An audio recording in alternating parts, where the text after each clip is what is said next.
Okay, so I wake up this morning, early this morning, to this foolishness. Here we go with Robert Horry running his daggone mouth again. Oh, hell no! And don't get me wrong, people are free to have their opinion on things, and some of the things he says does have, does make some sense. But he just feels like he's hurt about the Spurs. What did they do to him?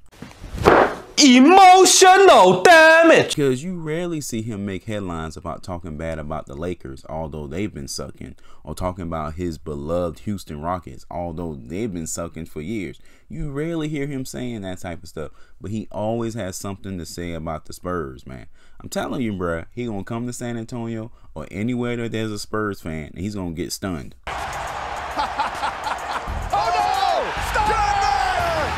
Be messing around, signing autographs, and get slapped up. Walking around in Texas and get shung-chi'd.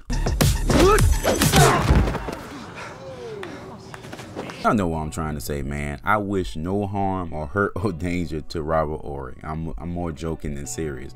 But people don't get tired of him talking about the Spurs, throwing shade all the time. But before I jump too deep into it, if you like my content, please sub to the channel, hit that like button, and don't forget to hit that bell for more videos. Thank you so much for the continued support. Okay, this is, a direct quote of what he said. And he basically said what we kind of know, that the Spurs are not very good at getting free agents, okay? And that's not necessarily wrong, but a lot of times it's not so much, and I didn't hear the actual podcast, but it's not so much what he says, is how he says it. You can just tell by reading the quote, the way he says things, that he's going after the Spurs in a negative light. The word never is a very powerful and strong word. It says that we're always going to be bottom feeders. We're always going to be at the bottom. Where is the optimism? Where is, the positive PR? You're a former Spur, man. And to say, hey, Dejounte Murray isn't a 5-star guy, which is not necessarily wrong, but why not say, hey, man, they got a young guy in there. He's playing well. Congratulations to him. I just think he needs other pieces around him. Why not say something like that? Why not say, oh, I can't remember his name. He's a 3.5-star guy. It just comes across as negative. And to be fair to Robert Horry, he does preference a lot of his statements with, I hate to say this, no offense, but he's one of those type of guys. And he deserves a little grace because he is kind of saying those type of things. But we all know a person that says things like that all the time, and it does nothing to the negative-ish they let come out their mouth. And that's what I feel about with Robert Horry, especially when he said the Spurs lucked up with Tony Parker and Manu Ginobili. You could just tell that's just something the Lakers probably said amongst themselves in the locker room. Shaq and Horry and D-Fish and Kobe, rest in peace Kobe, but that just feels like something they would say. Man, they just got lucky getting Manu Ginobili and Tony Parker. Although Manu Ginobili and Tony Parker have been freaking professionals since freaking 15 years old, the Spurs just know what they're doing. Why can't they do that again? Is it not possible they can do that again? So when it comes to the word never, I'm just like, man, come on, man. Come on. Where's the positiveness? Where's the optimism? You a Spur. I got a lot of respect for you. Come on, man. You see what I'm saying? It's more to your career than just playing for the Rockets and for the Lakers.